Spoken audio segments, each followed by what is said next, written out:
Bonjour, je suis Gentil, joueur narratif de Warhammer 40 000, et aujourd'hui j'analyse l'unité du Codex Votann, les guerriers Atrecog.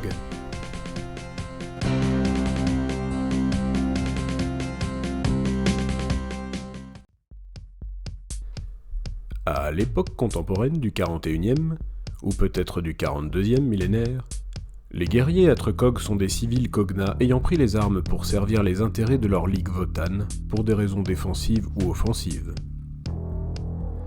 Bien que possédant une autre activité dans la société Kogna, les Atrecog sont volontaires et bénéficient d'un entraînement rigoureux, à l'issue duquel ils accomplissent divers tests d'aptitude afin de valider leur nouveau statut de soldat.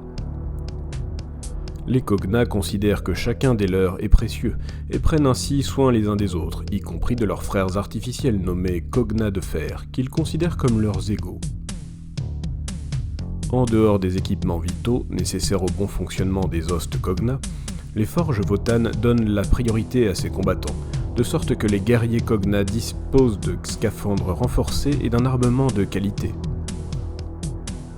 Munis de puissants bolters Autok et autres armes lourdes, les armes des guerriers Atrecog sont menées par un terne, qui aura prouvé sa capacité de commandement envers ses pairs. Les premières figurines des guerriers Atrecog sont sorties en 2022 avec l'apparition du premier codex des ligues de Votann pour la V9 du jeu. Ces figurines possèdent leur propre style, que je trouve inspiré des Marines de StarCraft, mais c'est pas un mal si ça rend bien. Et justement, les guerriers Atrecog ont du charisme. En les voyant, on ressent très bien l'inflexibilité des nains et leur opiniâtreté. Regardons la fiche d'unité des guerriers Atrecog, et accrochez-vous, elle est velue. Comme la plupart des Kogna à pied, le mouvement des guerriers Atrecog de 5 pouces est plutôt faible. Mais cela est compensé par une plutôt bonne résistance, avec une endurance de 5, une sauvegarde à 4+, et un point de vie, mais surtout on le verra après, une règle qui les rend plus solides. Le commandement de 7+, est en revanche assez faible. J'avoue que j'imagine pas vraiment les Kogna avoir peur quand je lis leur histoire. Mais bon. La CO de 2 est très bien, et assez commune pour une unité de ligne, c'est un bon point. La règle insensible à la douleur 6+, est excellente, et renforce pas mal la résistance des guerriers Atrecog. La règle nommée « La chance offre, le besoin garde, le labeur gagne » donne aux guerriers Atrecog la règle Sticky Objectif. Traduction, cette unité peut prendre un objectif et le garder sous votre contrôle même après s'en être éloigné, évidemment jusqu'à ce qu'un adversaire le reprenne. C'est une très bonne règle, très utile. Scannage panspectral permet aux guerriers Atrecog de relancer les jets de touche de 1 au tir. C'est également une excellente règle qui fiabilise les tirs de l'unité.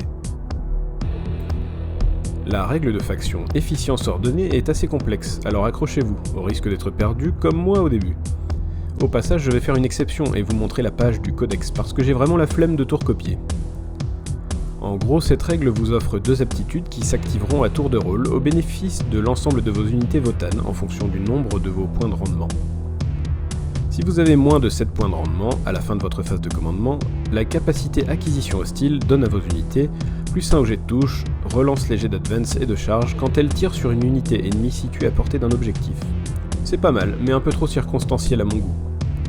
Si vous avez plus de 7 points de rendement à la fin de votre phase de commandement, la capacité consolider la prise s'active à la place et donne à vos unités +1 au jet de touche et -1 au jet de blessure des adversaires qui les ciblent, à condition cette fois-ci que votre unité soit à portée d'un objectif. C'est un peu mieux, notamment pour augmenter la résistance, mais tout aussi circonstanciel. Il existe diverses façons de gagner des points de rendement à chaque tour, mais je me contenterai ici d'indiquer qu'il vous faudra anticiper des calculs afin d'activer l'une ou l'autre de ces 2 capacités au moment jugé opportun.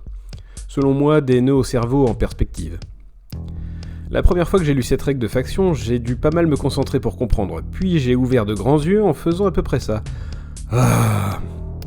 Je reconnais volontiers que efficience ordonnée est une règle qui colle bien à l'histoire des ligues de Votann.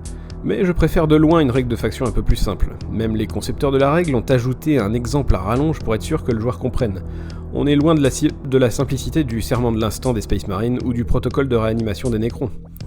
J'ajoute aussi que ces bonus sont dépendants de la présence d'objectifs, ce qui est parfait pour du jeu égal, mais limité dans un jeu narratif où il est souvent coutume de créer ses propres missions, parfois dépourvues d'objectifs. Dans ce cas, je vous souhaite de trouver des adversaires détendus et gentils comme moi, pour qui le plaisir du jeu passe avant la win.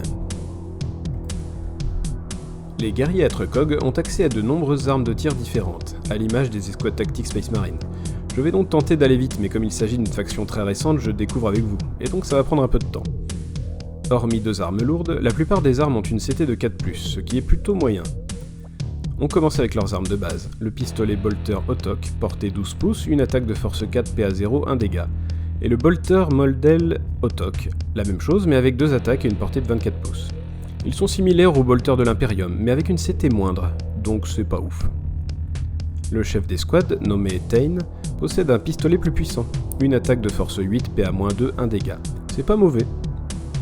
Le faisceau à plasma Etacarn, portée de 18 pouces, une attaque de force 8 PA-3, 2 dégâts, et la règle touche soutenue D3.